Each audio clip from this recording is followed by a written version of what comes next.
وَلَا يَحْمِلُنَّ أَثْقَالَهُمْ وَأَثْقَالًا مَعَ أَثْقَالِهِمْ، البتہ وہ اٹھائیں گے لازماً. پھر دیکھیے وہ لَيَعْلَمَنَّ اللَّهُ الَّذِينَ آمَنُوا وَلَيَعْلَمَنَّ الْمُنَافِقِينَ، اور یہاں پھر وہ لفظ آیا وَلَا يَحْمِلُنَّ أَثْقَالَهُمْ، وہ لازماً اٹھائیں گے اپنے بوجھ بھی، اور جو گمراہ کرنے کی کوشش کر رہے ہیں اس کی وجہ سے اپنے بوجھوں میں اضافہ کر رہے ہیں، وہ مزید بوجھ ہوں گے. لیکن اے نوجوانوں، اگر تم نے ان کی بات مان لی تو تمہارے بوجھ جو ہے وہ نہیں رہ سکیں گے، وہ تمہیں کو اٹھانے پڑیں گے. وَلَا يُسْأَلُنَّ يَوْمَ الْقِيَامَةِ عَمَّا كَانُوا يَفْتَرُونَ، اور ان سے لازماً باس پرس ہوگی قیامت کے دن جو افتراء وہ کرتے رہے تھے، جو جھوٹ انہیں گھڑا تھا کہ ہم تمہارے بوجھ اٹھا لیں گے، جبکہ لا تزر وازرۃ وزر اخری، قیامت میں کوئی نہیں ہے جان جو کسی دوسرے کا بوجھ اٹھا لے.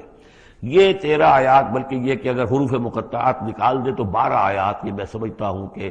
کسی بھی انقلابی اسلامی تحریک کے کارکن کے لیے یہ حرز جان بننے والی آیات ہیں، کہ یہ معلوم ہے کہ اس کے ذہن میں، اس کے شعور میں پیوست ہو جائیں، جیسے کہ پتھر پر کھود دیا جائے اس طرح نقش ہو جائیں. بارک اللہ لی و لکم فی القرآن العظیم ونفعنی وإیاکم بالآیات والذکر الحکیم.